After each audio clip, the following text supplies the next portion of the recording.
Hey,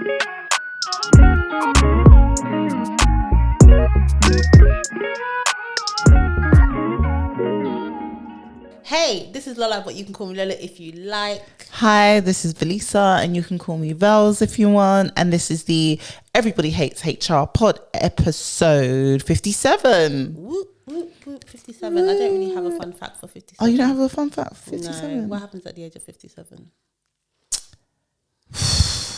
I don't think we want to know what happens at the age of 57. I'm going to be living my absolute best life. Amen. I would have been retired for a good 10 years back. Amen. One can only pray. Yeah. So what's going on? How's your week been? We haven't been in the studio. Like, it's so funny because people just listen to the episodes every week. But we haven't been here for a good couple of weeks. Mm-hmm. I took my mum on holiday. Did I talk about that already? No. Yeah, okay, yeah. So I took my mum on holiday for her birthday. She was 65. Happy birthday, mum. Absolute hun. And it was just so good. Like, I don't want to say it was my mum's first holiday because obviously she leaves the country regularly to go to Nigeria and she like goes other places, but it's mainly to visit people and to do something like, it might be like the church is having an event or something like that. But the concept of leaving the country for the purpose of rest, it's foreign. It's incomprehensible to my mum. Like, she just didn't get it. And I just was like, okay, I want to retake her. I was trying to organise some stuff with my siblings, but they were just taking long. And then eventually I was like, look, let her favourite child just do the right thing. And I booked it. I booked it 2 weeks before we went in the middle of summer. And I said, wow, I really love you, mum, because I don't even take myself on them school holiday prices. But it was good. I found a nice situation. And I took her to Malta, and it was just so good. It's like a 5-star hotel. They said it was the best hotel in Malta. Oh, really? There, yeah. And I believe them, to be honest. It was so good. Like, from the moment we just got there, it was like, you know, when they like take your bags and they're offering you welcome drinks and then like just waiting on you hand and foot. My mum is just extra. So like, let's say we're eating in a restaurant and she's trying to like help. I said, Mum, you better put that plate down. There's people here to do that.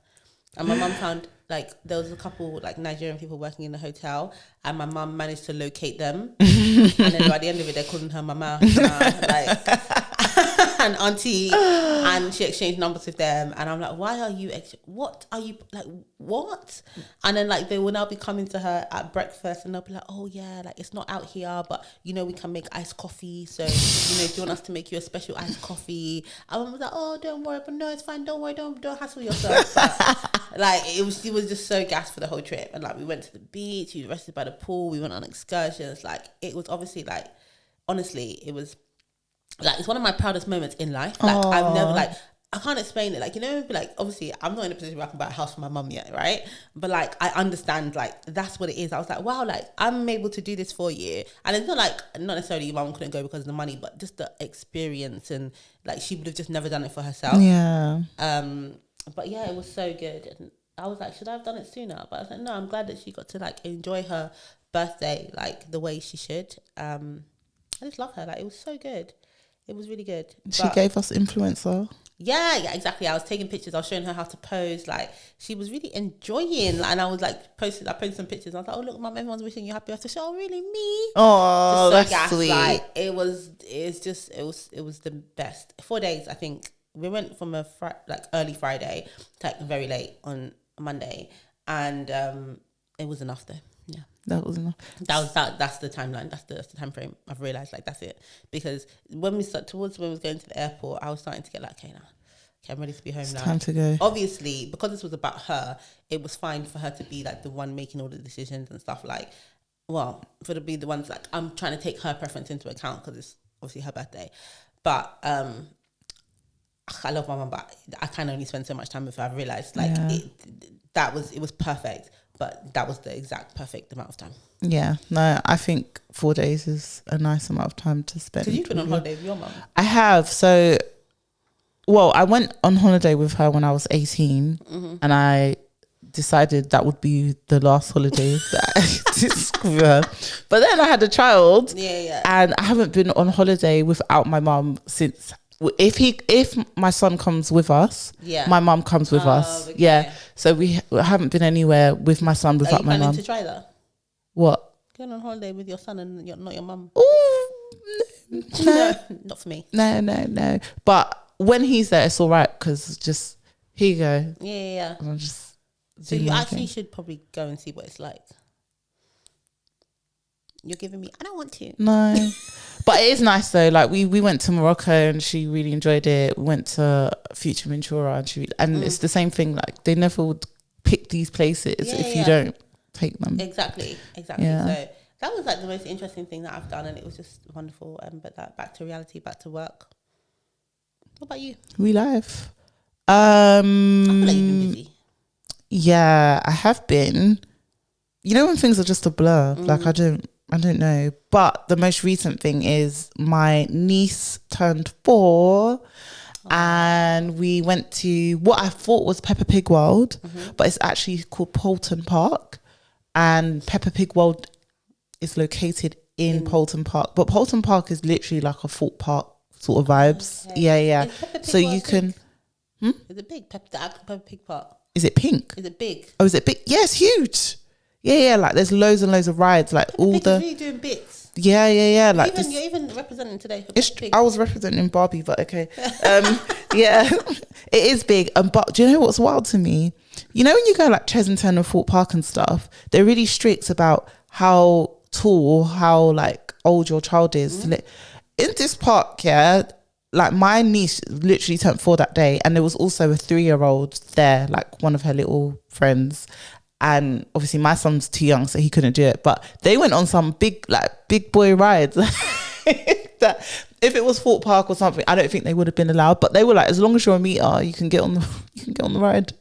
A meter. I remember when I went to Fort Park with my family. I was like, my oldest brother took us, and he's 10 years older than me. And I remember I was trying to get on the ride. I'm not tall enough, and I was like, oh, but I'm not going. And then I walked towards. I was like, see, I'm not tall enough, and I hit my head on the thing. Oh, so they let you go.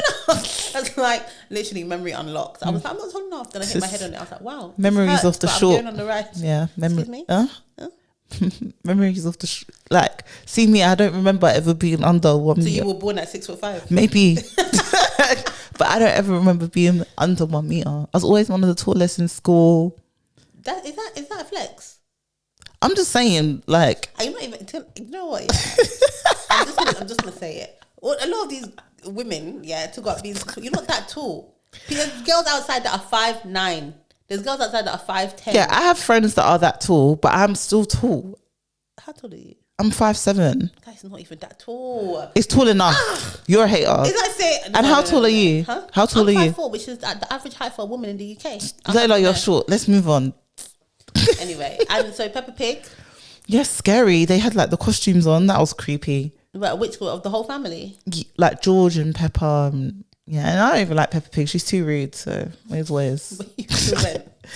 my niece loves Peppa Pig. So the only thing, whenever I think about Peppa Pig, I think about that viral clip of her hanging whistling. up. Yeah. She's like, rude. can you whistle? And also they make the dad look so useless. Like if you watch Peppa Pig, just even if you don't have children, just watch one episode.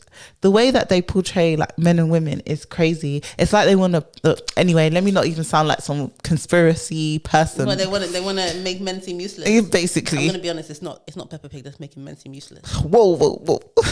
Not all the men, but a lot of the men are doing it to themselves. Art imitates reality. It's true. Fair. Not all of them, obviously. But it's bad because he still like brings home the bacon. You know, the dad. Yeah. Like he still like he's the one that goes to work. He makes all the money. But he's still the useless one. Like Mummy Pig is who saves the day all the time. But that's how a lot of people's lives work. It's true. Men are bringing money. I'm not angry at it. If that. Listen, speaking about men, and obviously this is a very inclusive podcast, but I've been a bit, not triggered, I've just been annoyed. So this week, if you're watching the news, if you care about football, if you don't care about football, you would have seen that Man United were kind of going back and forth, or they weren't going back and forth, they were deciding whether or not they were going to release or keep and play Mason Greenwood. If you're not aware, Mason Greenwood is, how old was he at the time, like 18 or 19? He's a player for Manchester United, decent player, British player. He had a girlfriend. His girlfriend released some stuff on social media, some audio of him, and basically she said that he was like coercing her into sex, and he'd been doing it, and she showed images of her bleeding and bruises on her body and all of that kind of stuff. I have to add a trigger warning to this at the beginning, actually, when we upload it. But yeah, the charges were raised against him, and then eventually she decided that they were going to stay together. Now they're having a baby, and the police said because the main witness, presumably her, wasn't cooperating, they had to drop the charges.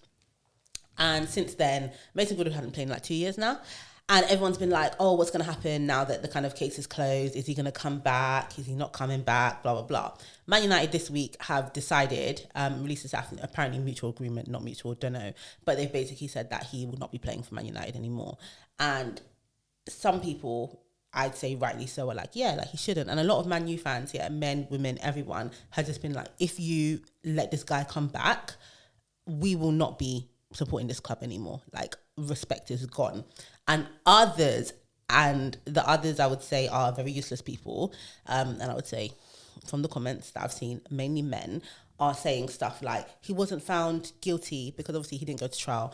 Innocent until proven guilty. He wasn't found guilty. How can they fire him when it hasn't been? I mean, we all heard the audio. Yeah, so. Exactly. It hasn't been he hasn't been found guilty in court. And it just made me think, like, are they dense, or do they think that in a company, if you're an employee, your employer can't do anything to you or make their own decisions unless it's gone to court first? Like, be for real, yeah? Like, if you're caught stealing from the till, they may not even call the police, but they will for sure fire you, yeah? They will use the evidence that they have and they'll make their own judgment. They don't have to go to court. Like, if you're, for instance, sexually harassing your colleague, you don't have to go to the police. The police then have to, the CPS have to file charges, and in 2 years' time, when they've convicted you or not, then that's when HR is going to make a decision, or your employer is going to make a decision. Like, are people dumb, or do they not get the concept? Both. It's both. Yeah, I feel like with Mason Greenwood, it's.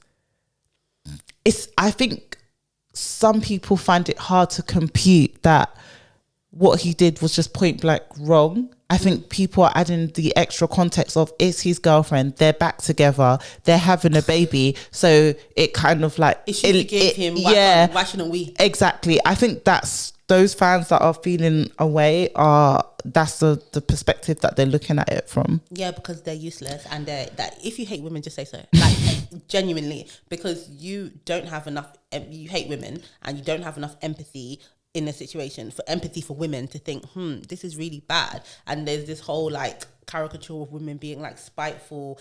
And I saw some people, like, I just need people to use logic, because I saw some people in the comments like, if he really did it, or if she's forgiven him, or if it was really as deep as we think, we don't have the full picture, why would she have gone back to him? Cool. Number one, if you understand abuse, you know that happens. But the question I need them to ask is,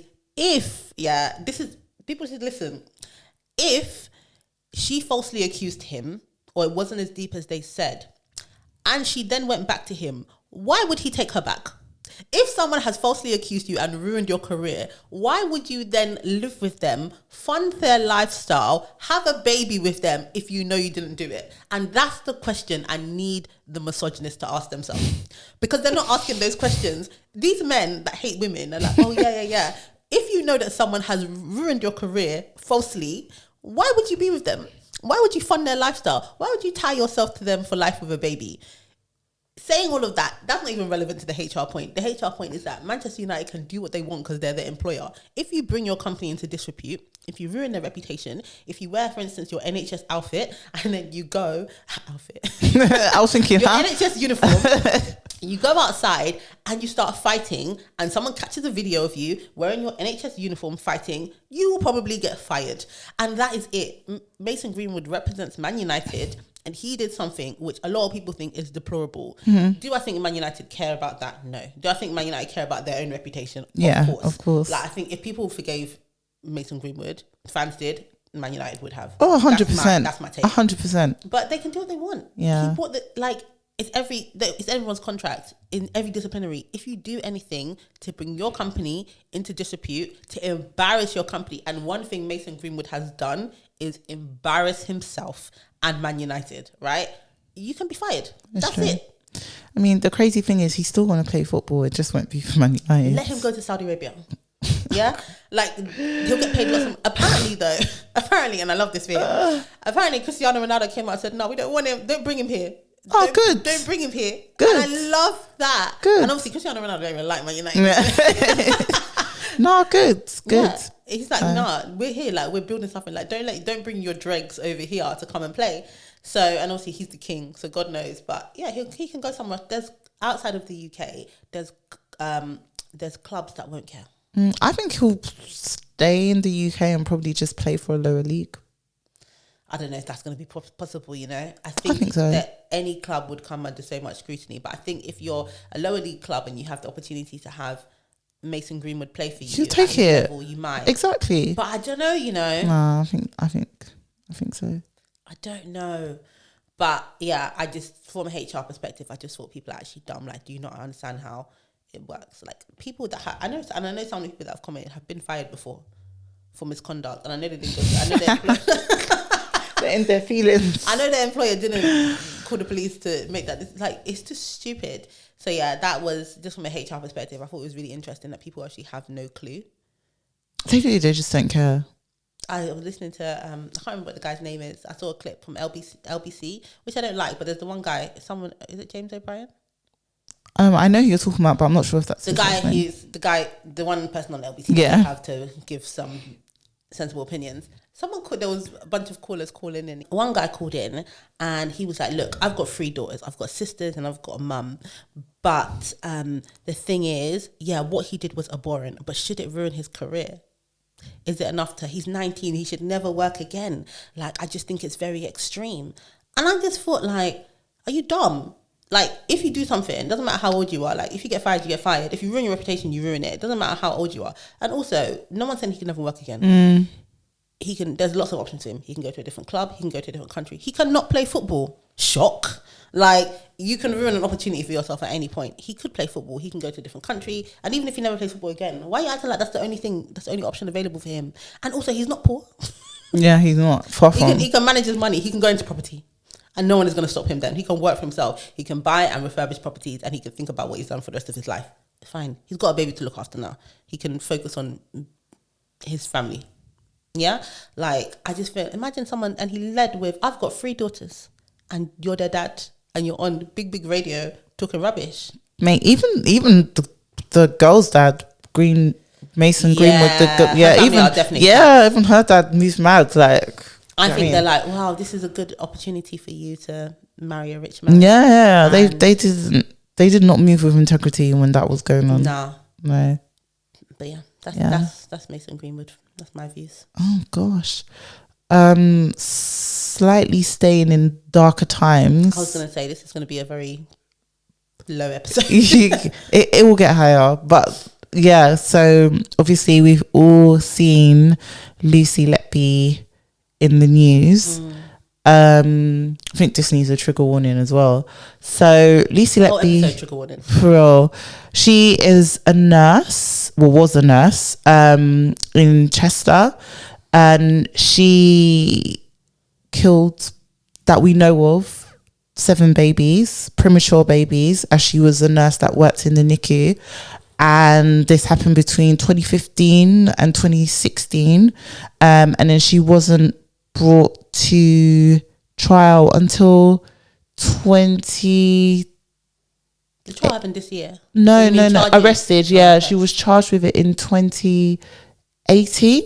I thought 19, but or 2019. Yeah, but obviously because of COVID and all of that stuff, we see that the trial has happened more recently, and she's been charged with a life order and cannot be released in prison, and she'll die in prison. And there was other kids that she tried. Yeah, she attempted murder, with disabilities and all sorts. Yeah.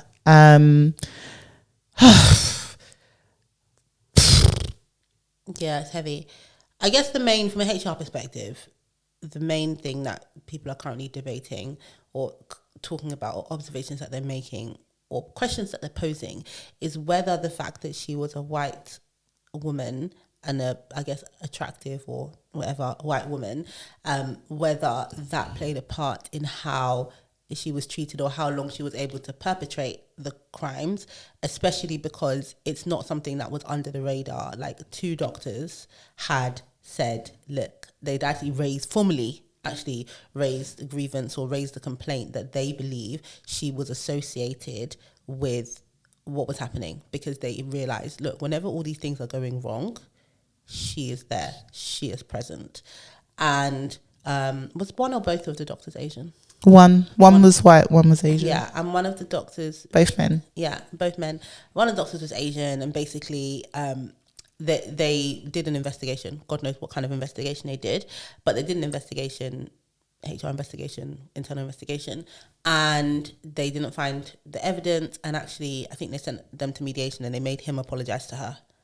So she raised, once it had been found that there was nothing substantiated, she then raised a grievance against against the doctors, saying, you know, they're basically ruining my name. Yeah. And then it was decided, then it was decided that in order to resolve this issue, she and this doctor would have to have a mediation where he would apologise to her for raising the complaint. And in hindsight, obviously, we have the benefit of hindsight. This is still crazy. It's crazy to know that she did that. She callously did it. And then she was audacious enough to now be requesting an apology for something that she knows that she did. Yeah. I have some questions, though. We said we'd talk about it like a bit later, but I just want to know who did that initial investigation. Like, was it a HR investigation? Because if it was, that is not our forte. That's not our strength. We shouldn't be, because essentially what he accused her of, which she was found to be, was criminal. Like, that's not something that should have been handled internally with HR. Maybe internally at another level that deals with these sorts of things. More forensic. Yeah, because for it to come back down and say, oh, it's not been substantiated, I know, mediation, that's nuts. Yeah.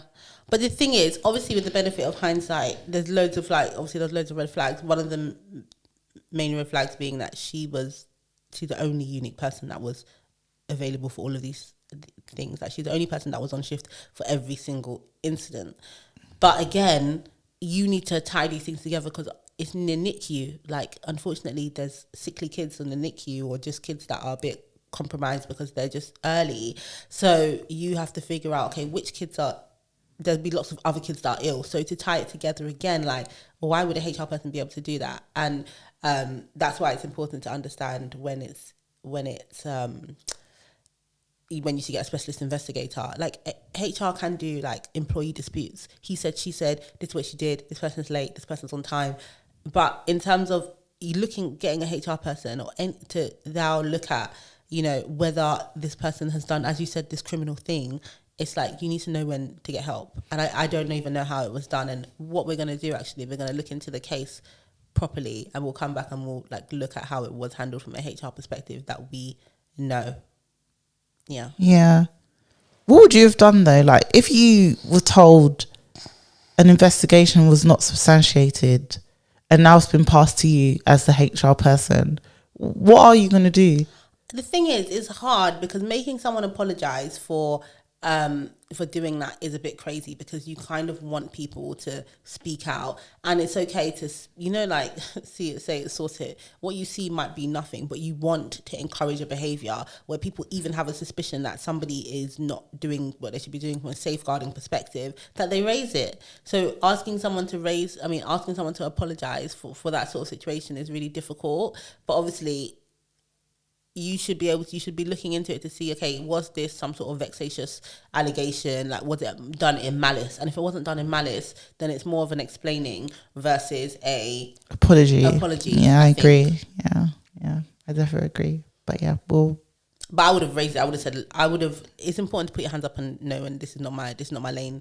This is not my forte. I cannot do this. Like, it's important to know when you need help. Yeah, when you're out of your depth, like, this not my lane. It's not a HR lane to look into. Especially with something, it's not even like the allegation is so heavy. Like, you will know immediately. Like, basically, you're accusing someone of killing babies. You, as a HR person, you're gonna know, yeah, it's not for me. And I don't even know how the investigation was done, but you need to get the right clinical people involved. 100%. It should have been passed to the police straight away. Yeah. And again, if nothing happens with it, then fine. Like the police can be the ones to decide that, and then the person is immediately suspended. Yeah. Like this is why we use suspension. Like suspension doesn't mean, when you suspend someone from work, it doesn't mean that they're guilty. It just means that the nature of what is being accused, like there's different reasons you can suspend someone, but if they're accused of doing something which is harming other people, then you should suspend them. And you explain, look, we have to take, in a hospital with babies, you explain, we need to take this precaution, and then if at the end, and they suspend them with pay, it's not like they're not being paid, you know? So, or you put them on different duties where maybe they don't have access to the, like, you do different things. They did do that though. They moved her to, first of all, they moved her to the day shift because she was doing night shifts. And then it was still happening. Yeah, but that's... And then they moved her to like some sort of like role where she wasn't involved directly with... Because I think when they raised the allegation, I thought she was still working after that. Oh, is that what you're saying? Yeah, they moved her to the day shift. Especially if people are not additionally monitoring. Because do you believe it or not? Like, why am I being moved to day shift? Exactly. Yeah. If you're moving me to the day shift and you're thinking, what are you thinking that? What, more people are around and awake, so I won't get away with it. If you think there's a chance that I'm doing it and it's possible, the shift that I'm working is irrelevant. It's suspended. Yeah. Exactly. Yeah. But it's so sad. Like the whole thing is so sad and it's so emotive. And then our girl Shola.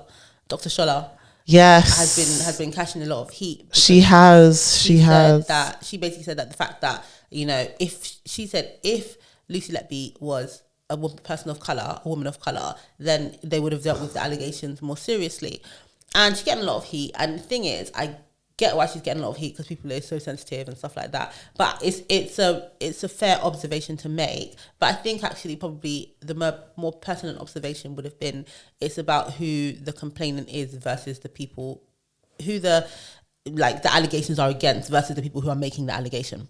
So when you have like, you know, an Asian man, yeah, or even a white man against a white woman, like it's easy. Because of all this stuff, it's easy to feel sorry for her or to think, oh, how could she couldn't hurt a fly. And we're seeing that in the reporting of the case, those biases coming out. Like these reporters, they need to talk to them because the way they talk. Yeah, she doesn't look like a killer. Yeah. So what does a killer look like? You tell me. Exactly. You tell me, because from what I know, the majority of people who do kill are not people of color. They're not murderers. It's even the fact that she was a woman. Like, because if they say it was a man, people are more likely to understand that men can commit acts of heinous crimes. Violence, yeah. And then the fact that she was again a white woman, they was like, she looks so sweet and angelic. And then again, It's so interesting though because like it's a proper like psychological. It's disgusting. Like I don't even know if it's unconscious actually or subconscious, but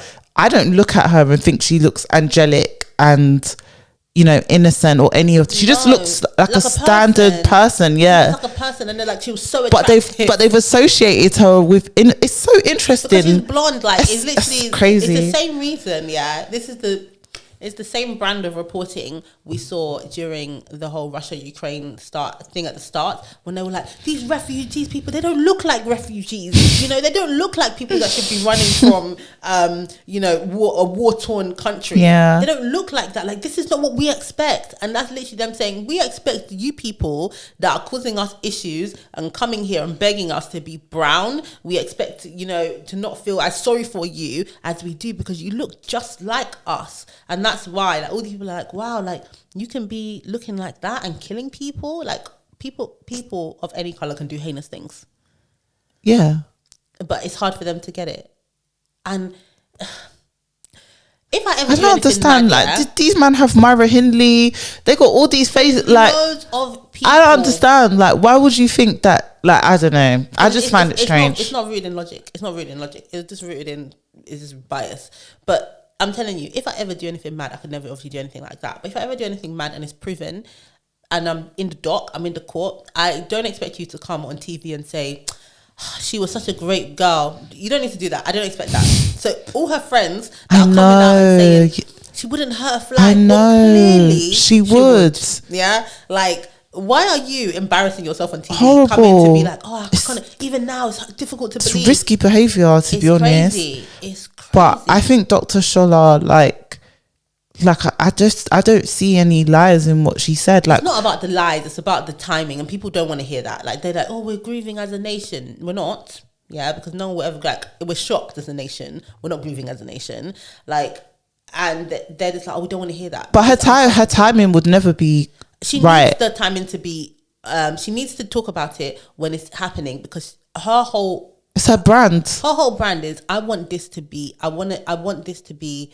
you know, uncomfortable for you, because it is an uncomfortable thing that we're discussing. And it's, what is the point in trying to find comfortable timing to discuss an uncomfortable issue? And it's not like the families, like, this is not about the families, because the families just want to know how it was able to happen, and if there's and why she did it, and if there's a racial bias element of it, that, you know, the fact that, you know, she was a white woman and that's part of the reason she got away with it, the families won't want that to continue. They don't want, you know, whatever the reason was, if part of it was the fact that there's a racial bias element, they want that stamped out too. They just want to know why. They want to understand how it was able to persist for as long. And if this is something that they need to take into account, then actually it's better for everybody if we actually do face this, to make sure that it can't happen again, because there's going to be inquest forever now. Yeah, but no one, the people doing those inquests won't want to acknowledge that simple fact that when you are a person of colour, you're just hyper visible. Like, people notice you more just by default. You'll notice more because in this country, we're not the majority, we're the minority. But in the NHS, I don't know actually where her... No, but she's in Liverpool, so it's not going to be... It's not like working in Guy's or St George's or any of those hospitals where a lot of the nurses will essentially be people of colour and ethnic minorities. It's Liverpool. So if there was a person of colour in Liverpool... around doing all Even it wouldn't even get that far if we're being real. Like, if they make one or two mistakes, that's it. Somebody's going to be on their case for a long time, and they'll probably end up leaving or be dismissed or whatever it is. So I can't be mad at. I think I understand why people feel uncomfortable with her timing, but like you said, like, you're supposed to feel uncomfortable because it's staring you in the face, but you're going to ignore that aspect and you know, just think it's because, you know, Lucy's not well or this and that. But no, like, there's a lot to it that you guys ignore, which is why something like that was able to happen. And even now, like, there's just even after the event, the way she's behaving is so callous, but we still have the reporting we still have people saying these things, that obviously stuff like she refused to go after she was sentenced, she refused to go, she refused to listen to the victim impact statement and stuff like that. That's so callous. There's obviously no remorse, but you still have reporters who dare to come on TV and talk about, oh, we're so shocked that, you know, one of the Britain's most prolific killers looks like this. I don't know what it's supposed to look like, but not like, it's like, have shame. Like, what does that mean? It means nothing. It means that you don't think that that's what killers look like. But do you know why that confuses me? Because in the UK, when you do look at, like, all the high profile killers, murderers, whatever, they all are majority are white, and the majority are white men. And there's a few women in there, but the ones that we all know, where you say their name straight away, they could be Lucy Letby's cousin, they could be her dad, they could be her mum. Like, what are we talking about? As a true crime babe, I wholeheartedly agree with you. Like, it is what it is, especially like when it comes to serial mass murdering, serial killers, spree killers in the UK. Yeah, it's true. So when they said, I don't know what, even in the medical field, obviously we had Dr. Harold Shipman, we had that other nurse who did something very similar. Angel of Death. Yeah. But like, this is not new here. Like, what these normal, what was Ian Huntley and what was her name again? What did she do? Holly and Jessica. Oh, yeah, that's the name. No, the woman. Is that the was her name Maxine? Yeah, Maxine Ann Carr. She was the girlfriend. Oh, yeah. A lot of the time, their girlfriends are accomplices. Yeah, well, look at her. It was the same thing. Like, you can look at her. No, because Look at her. Because people were like, oh, you know, she. It was the same thing. Like, oh, she's innocent. She was constantly crying, and people looked at her as well, like, you know, I can't believe it, kind of thing. But it's like, what are you talking about? This is the UK. Yeah. What else are they going to look like? Yeah. But people from the UK. Mind-boggling. The media is crazy anyway. They're nuts. But say all that to say, like, the whole thing is just so sad. It's so sad. And you have to, like, I just want obviously to be really careful, because you need to talk about this kind of stuff with care, because it is such a big and sad thing. And I think everybody is kind of collectively dealing with shock about it, because besides the person who committed the crime, we just don't expect these sorts of crimes to be committed. No, not at all. Not at all. I think it's hard. Do you know what it is as well? It's harder for people to understand and accept, because she doesn't say why. Yeah, we still don't know. Yeah, why. There's no closure for those parents of why did you do it? Why did you pick? Because so like, people are just, you know, picking things out. She targeted twins, or she multiple births or whatever. She do it on due dates and things like that. But it's like, why? What's your reasoning? And I think, like, the parents not having the answer to those sorts of questions is what makes it really difficult as well to, like, just understand the whole thing. Yeah. Sad. I don't know how to move on from this. Same. Okay, we wanted to talk about, I need to find this lady's name, because she's a bit of an anti-hero, the one I want to talk about. So I saw a story about a lady in Sydney, Australia. Australia actually have quite similar, like, employment law to us. So I'm finding out. I find, like, Australian stuff kind of interesting, because it's very close. So her name is Susie Chico, and she was essentially fired after her employer did some monitoring of her, like, what she was doing. They did keystroke monitoring, so literally seeing how often she was typing. She obviously had some sort of monitoring software on her laptop, and then they basically fired her and said that she wasn't working. So let me make sure I get it right. They monitored her over 49 days. Yeah, between between October and December, 49 working days. And they found that she started late on 47 of the days. She did not work her rostered hours on 44 of the days. She finished early on 29 of the days. And she did zero work on 4 of the days. She worked there for 18 years. What was her occupation? What was her occupation? She worked at an insurance company. I don't know exactly what she did. I don't know exactly what she did, actually, but she worked at an insurance company, and they're saying that the fact that if she wasn't typing, she's probably not doing her job. It's not like she worked somewhere where, like, most of her job requires her to be typing on the keyboard. So they're saying the fact that, like, she was obviously starting late, she was finishing early, she wasn't doing her contracted hours, and she didn't do anything on 4 days. And they even went into more detail, right? They said that there were 117 hours where she did 0 keystrokes in October, and 143 hours in November, and 60 in December where she did nothing. So hours in a day where they believed that she was doing no work. So that's a lot. And basically they fired her. She said no. She took it to the Fair Work Commission, which is essentially taking them to tribunal. And the Fair Work Commission said, nah, like, you weren't doing your work. So they upheld it. And now she's going viral, and everyone knows that why she was fired. And she worked there for 18 years. Wow. And you know, when they took up, there's a couple of things. When you talk about going to tribunal, I don't know how it is in Australia, but in the UK, part of the reason that some people could be deterred is that it becomes public record. Obviously, if you get fired, no one's necessarily going to know why you got fired. But now, imagine you're going viral for being fired, and not like it was someone harassed you or something. You were not working. And now, when you go to find another job, you just got to hope they don't Google you. And after 18 years as well. Yeah, and it raised, like, a big thing. Like, I saw some TikToks about this, and people were just like, oh, she's our hero.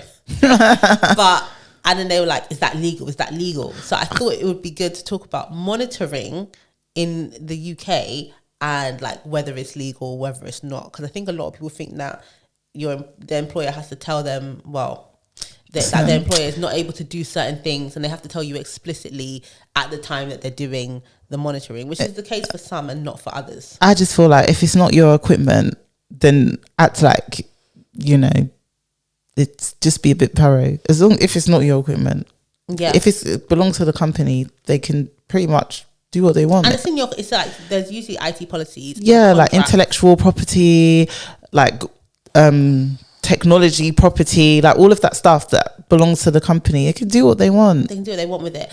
And they do have to tell you under like data protection laws, but how they tell you, it's not like they're going to be like, hi, by the way, we're monitoring it. In your contract, it's in there. Yeah, you won't clock it. And it's in like your IT policy, things that you have access to. To read. And they will say that they reserve the right to monitor. Doesn't mean they're always doing it, but they reserve the right to monitor what you're doing for various purposes. And one of those purposes could be if they think that you're doing anything criminal, if they think that you're doing something which breaches the policy, if they want to monitor your correspondence with customers, if they want to see where you are. So for instance, if you drive a company car, that company has the ability to track that car at any point in time. It's their property. They can do what they want with it. And you have access to that. It's the same with their laptop. In fact, right, if it's the company's property, they can pretty much do what they want. There has to be legitimate, and it has legitimate reason, and it has to be proportional, right? They can even look through your webcam. They need to tell you, there has to be a good reason that they're doing it. But if it's their webcam, they've given it to you, that is attached to their laptop, they can monitor it if they want to. And obviously they're supposed to tell you, and they're not supposed to be invasive unnecessarily. And even your they catch you sleeping. Even your webcam, they can look for it during working hours if you give them permission to do so. And the permission that you gave them may have been in your contract. Obviously, we don't expect companies to be seedy and doing the wrong things unnecessarily. But I think sometimes people need to remember that if you're using your company's equipment, obviously they can do what they want because it's theirs. There must have been a reason why that woman was targeted as well. They must obviously know she's not doing any work. She must not be producing anything. Not producing. Like, some people in the comments are like, oh, if she's doing her work, why does it matter? But if she was, then they wouldn't have come after her. She logged into work on 4 days. She's obviously not doing the work. They're not monitoring everyone. Most companies don't have they don't have the interest in monitoring particular employees and tracking what they're doing, especially if it's a big company. They said she worked in one of the largest insurance companies in Australia. So they don't have time to be 18 years. Yeah. Like they don't have the time to be monitoring everyone. Somebody was definitely like, this woman is not doing any work. They just thought that someone said she's not doing any work. We need to get her out. Like she does hardly anything. And they said, well, she's been here 18 years. That could be a big deal if we don't do it properly. Okay, cool. Let's go monitoring. We're gonna get the facts. Everything. Keystroke activity. That literally says when you're typing. So those people who are doing these hacks where like you log into, you open a Teams call and you put yourself on presenting online, blah, blah. If you ain't tap in, maybe you say you're presenting during that time, but your employer can look at everything. They can look in your diary and see if you had a meeting. They can enter that call log and see if there was anybody else on that call with you. If they find that you've been in a Teams call presenting for 2 hours on a call with nobody else, then that's it. It's even deception above. They even say it's stealing. They say you're stealing salary. It's fraud. Like crazy. And I think people are just delusional if they think that their employers can't see what they're doing. They think, oh, delete the email, no one will know. Do you really think that? Yeah, they think like people, like sometimes they leave and before they leave they'll clear out their inbox, they'll delete everything, they'll delete from their deleted. They can find your email again. As somebody who has done investigations and all of that stuff, anything I want, I can find it. Like there's a team that can help me retrieve your emails.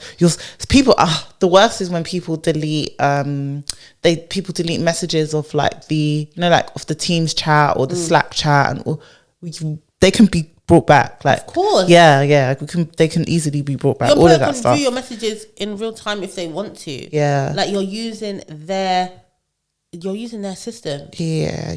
They can take they can confiscate your work phone and look for your WhatsApp messages. 100% done that. That was one of my biggest investigations today. Like if you're using your work device. Yeah. To do a madness. That's exactly the the method of reasoning we went with was, I had a big investigation involving loads of people, and it was all on it. Do you know what it was? No, it was their personal phones, but there was a WhatsApp group that was specifically to discuss hours and who wants to cover, blah blah blah. So the reasoning was, well, the group is a work group, so you're gonna hand it over. No, if you have a personal, this is so important to know. If you have a personal device, like a personal laptop or a personal phone, your employer can monitor you on that device if you're holding work-related information. 100%. So that's that thing. Yeah. So even if you're like, oh, it's my personal phone. Listen, like, if you have your work emails on your personal phone, then you may, like, your employer may be able to do monitoring on your personal device. And this is why when people say to me, "Oh, why do you like having a work phone and a personal phone?" Because a lot of the places I've worked anyway, they offer to pay your phone bill if you have one phone. I'm like, no, I'm not mixing my personal stuff with. We're going to keep things completely separate. We're not mixing stuff. We actually had an email. I don't know if you saw it, but we had an email, I think yesterday, of someone saying, "Oh, please can you do an episode about work-life balance? My employer won't give me a work phone, but they expected them to use their personal phone." I'll see if I can find it, but they was like, it's about work-life balance, and I'm like, it is about work-life balance actually, but there's a couple of other things. Like, I've never joined work-related kind of like WhatsApp chats or anything like that, but it is about work-life balance, but it's all about your own privacy. So when you start mixing the two, you're giving people sometimes you're giving your employer sometimes the option to look at your, do you know what I mean, to start bringing your personal device into the realm of their monitoring. And it's not to say that employers are always monitoring what you're doing. But still, like, there's a couple of elements to that, because me and one of my friends, we always have this debate about the work phone and personal phone, because my stance is to just keep them completely separate, and his is no.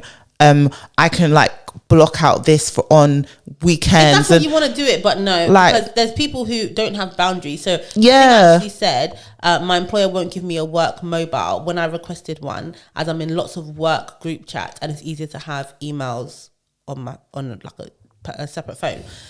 And I'm with it, because not only from there's a privacy perspective. Like, when you're in, it doesn't matter if you mute your groups or you set certain hours. You're gonna check. I don't want to open my WhatsApp and see you talking about nonsense. Yeah. I don't think it's fair.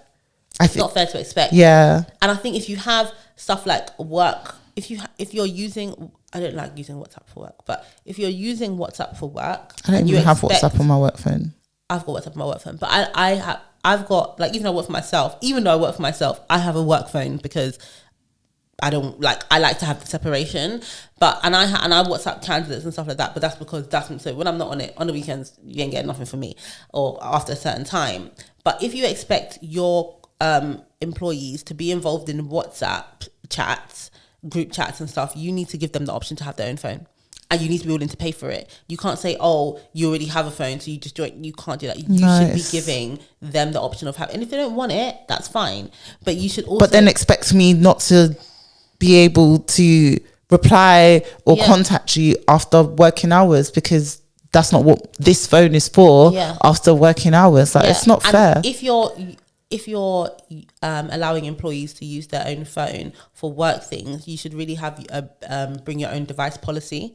So, and that would set out stuff like, if you're going to use your phone for work purposes, this is what we can do, this is what we will do, you're giving us permission to do all of that. So all of that monitoring stuff would be in that policy. And if your employer does have a bring your own device policy, read it, because some of that monitoring stuff may be in there. Like, and they can't make you use your personal phone for work. They just can't. Yeah, no. They can't do that. It's not fair. It's not right. It says a lot about the company as well. It does. But people are like, I don't know. We say stuff sometimes. I think we have like, people must think, oh, it's not that easy. And it's not. Like, it's not easy to be like, oh, well, especially when you start someone new and they're like, oh, we've got a WhatsApp chat for everybody. Really want to invite you to it. If we said, like, I don't want to be in. I say it. But obviously, like, even some of my clients are like, oh, we've got a WhatsApp, don't want to be in WhatsApp. And I can say that, but I don't care. Like, I'm not even on my work phone. I don't want, because I don't see the point. I don't see there's no reason. I don't like WhatsApp for work. Maybe I've just worked for a lot of like companies where HR just don't really like we like each other, but we have our boundaries. Like I've never worked in like a HR team or with HR people where there's that element of, you need to work in a small company, because in a small I have company, worked for a small company, but it's not some of them, it's not like it's not for HR. Like when I say, it's not like you're talking about HR issues in the group, it's the work thing. So it's like, oh, company social, like, or this is happening, or they're just sharing things. So in the group. when I worked for a smaller company, I was HR, but I was also like on Office the manager.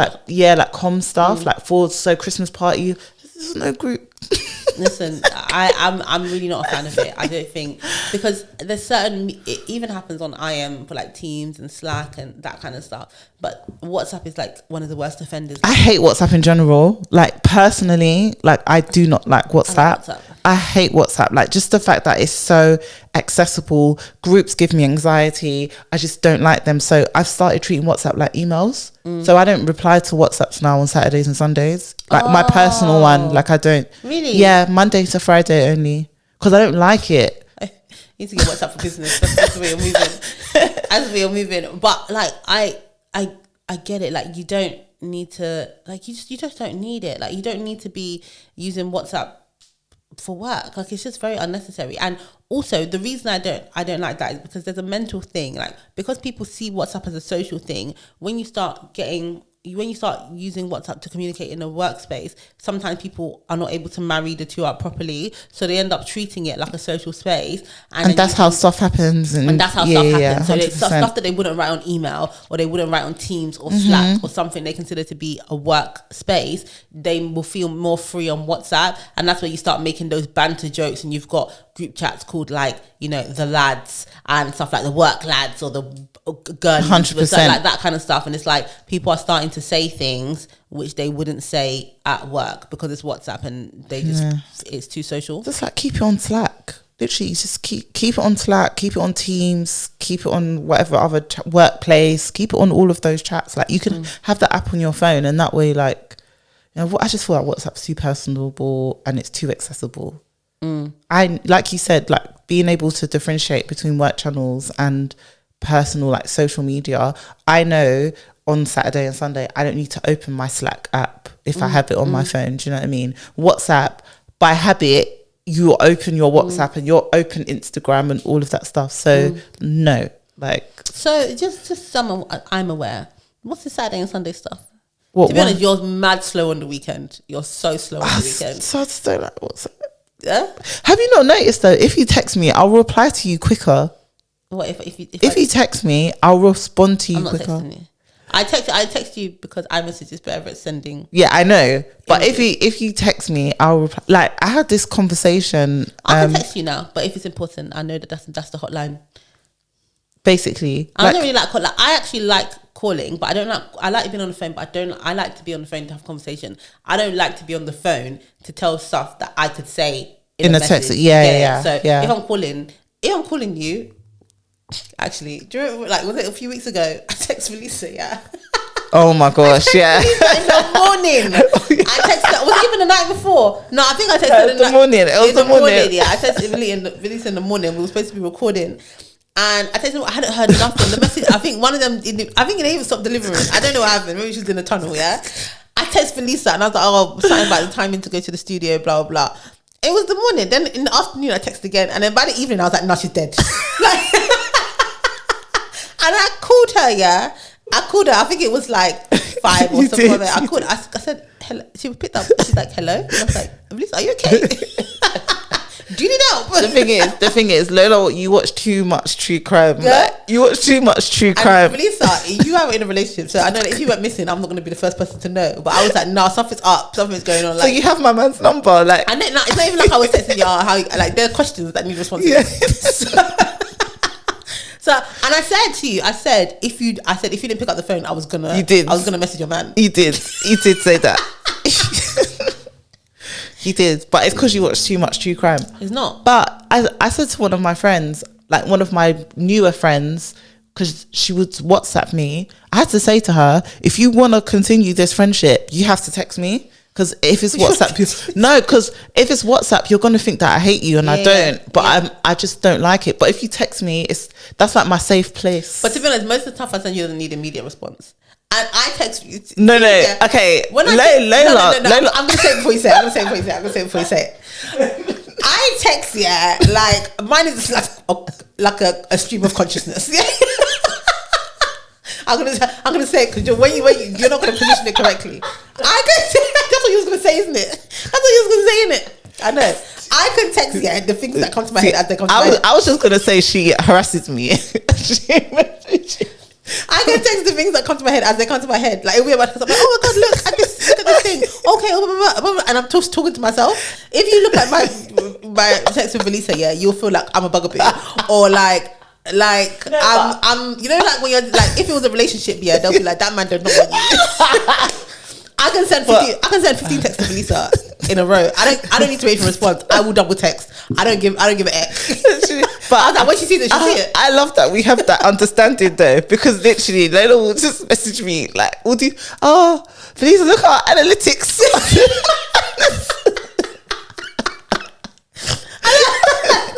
I love them analytics ones. Literally, and like, oh, the tax advisor's out again, like all these numbers and data. I love them analytics. I'll be screenshotting things and I'll be like, oh, Velisa, we've this. Literally. And then I'll even see another one later and I'll be like, she hasn't had to respond. I was like, when she sees it, she'll see them all. I don't have time. But by the time that I'm ready to respond to the last thing you sent, you already sent me. Yeah, that's fine. So then I have to pick like what I'm gonna like, really give the energy to you. That's actually funny. Sometimes I think, should I not? No, I'm saying. No, that's cool. We have an understanding. You get back to it when you get back to it. If it's not urgent, it's not urgent. Yeah. And then we'll send voice notes as well. Yeah. Now, if you send me a voice now, I know you're up against it. Like you can't be bothered. Oh my god! No, I'm laughing. We'll have to maybe find a non-contentious one and we'll put it up. But it's literally like I could literally send 15 messages. Yeah, we used to do like a screen record. Yeah, I have. I also send long voice notes like podcasts. I told you already. Yeah, I enjoy voice notes though. There was that what's it? Mo Gilligan was on Henry's. Oh, I saw it. Yeah, and he was doing like how girls send voice notes, and it was so accurate. It was so accurate. And he'll be like, "Oh, you'll be in the background and talking about that." I'll be walking down the road. I'll be like, "Oh, hi. I just thought it'd be easier to send you a voice note." That's literally how Lola starts her voice notes. Hold on one second. Oh yeah, can I get a breakfast tea, please? Yeah, milk. Yeah, okay. Oh, sorry, I'm just in prayer. Literally, and that's how Lola starts. You're always like on a walk, or you're about to like go somewhere. Yeah, and then I'll get to the end of the voice note. It'll be 3 minutes. I'll be like, this probably could have been 1 minute, and then I'll you send say it. That every single time. I'll send it and I'll say, listen on 1.5 every single time.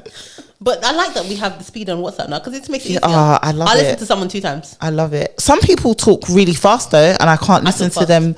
No, but I can still listen to you on 1.5. Okay. I have a friend, Emma. She watches the pod, so she'll see this. She speaks really fast. That it's impossible for me to listen to her at time speed because she's already speaking. But she's already doing it at time. Yeah. So I just listen. How long are those voice notes? What, hers? Yeah. Like a minute and a half. Yeah, it's all right. Yeah. That's like 2.5 minutes for regular speed. Yeah. I think that's light work. I can send a 7-minute voice note and you'll listen to it. And I love when my friends send me long voice notes and I will respond as I'm listening. Yeah, I'll cook and like just have my phone there, like listening to what they're saying. I love it. Yeah, but not for work. No one from work should. No. But I won't lie. If I'm traveling and I need to like, sometimes I have some clients that I have on Teams and stuff. Because you know what I like about Teams? This is not sponsored. What I like, no one will ever convince me that G Suite is not hell. Yeah. Google is hell for working. I don't care what anyone says. Google Sheets, trash. All of this stuff. I hope I'm not spoiling the bag for us one day. What's it? Sheets, whatever they use. I like Sheets. Google Sheets is rubbish. It's all rubbish. That's where my wedding planning is. It's all rubbish. It's great. Was it Google Meet? All of it is rubbish. Anyway, what I like about Teams is that if you're on Teams and you have your company has a certain type of policy, you can speak to other companies that are on Teams. Yeah, you can. And that's what I like about it. So I have clients that'll message me on Teams, and if I can't bother it, I'll send them a voice note on Teams. Yeah, you have the ability on the app. So if they ask me for some advice, and I'll be like, I'll call you later. But basically, la la la la blah blah blah blah blah blah. It saves me time having to write an advice, and then when I have more time, I'll sit down and I write the advice. So it even works for clients, and I'll be like, oh, thank you so much. To be fair, you can't do that on Google because it's trash. It's really trash. Like, and then it doesn't even have the Office 365. Yeah. When you're ready to sponsor me properly, I'm willing to do the work because I like the product. Like it will be a genuine review. When they're ready to sponsor me, I will show you guys the features. But for now, they're not paying me, so I can just tell you that I like it. I feel like we were going to talk about something else, but we're probably at time. So no, I'm still laughing. For your communication. Yeah. Think about how my man feels. All I can say, and he's terrible. He's terrible on WhatsApp. Like, sorry, prayers for him because. And I know. See, you got a free pass, yeah, but I expect my man to respond to my not immediately, but he needs to be responding. But also, I manage him. I can never send him 15 messages and expect to have a response. That is hilarious. Yeah. Now me and my man are quite good with because he's a texter. He doesn't like calling. He only calls if he's worried, like about me if I'm out. But he's a texter, so it works because he'll always respond if you text. But we don't really need to call. Like, why? Yeah, call. I don't need to call anymore now. Obviously, we live together, so there's nothing. There's living together saved our relationship. I mean, even when we weren't living together, we were texters. It's text or see each other. No. You have to talk to me 4 hours a day. No, I don't like phone calls. So yeah, no, it works. But then we spam each other with TikToks. That's a love language. Do you know what it really is? I don't send them because I won't get a response. For 16 hours. But what I do is I watch TikTok and I save them, and even Instagram Reels I save them, and then in the evening I take time and we go. I saw this, and I stare at him. We'll send them, or sometimes we'll put them, mirror them on the screen, on the TV, and watch them together. That's cute. It's just so we can laugh at people. To be honest. Yeah, no, that's a good. It's true. It's true. TikTok is a great place, man. It really is. It's hell on earth, but also a great place. Yeah, no, we love TikTok. Can I just say one more thing? Yeah. No, actually, I'm not going to say it. I'll say it when we come. No, I'll say it when we're not recording. And with that, guys, like, comment, subscribe, all that stuff. That's a wrap, guys.